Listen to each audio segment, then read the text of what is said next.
Opa, pulni qayerga investitsiya qilgan yaxshi?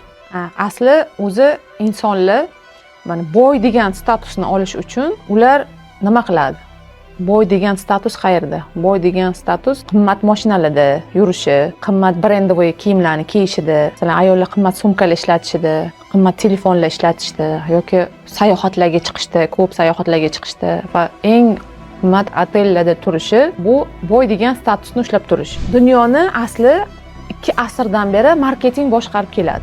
Yoki yanada bo'lsa, hozirgi vaqtda insonlar o'sha yolg'ondagi boy qilib ko'rsatish uchun ham o'sha brendlarni kiyib, sayohatlarga chiqib, o'zlarini yillab topadigan pulini kreditlarga mahkum qilib qo'yadi. Eng to'g'ri investitsiya bu odam o'ziga, ilmiga kiritadigan investitsiya deb hisoblayman. O'ziga kiritish kerak bu investitsiyani. O'zini ilmiga sarflashini men tanlagan bo'lardim. Ya'niki tanlov o'zlarida.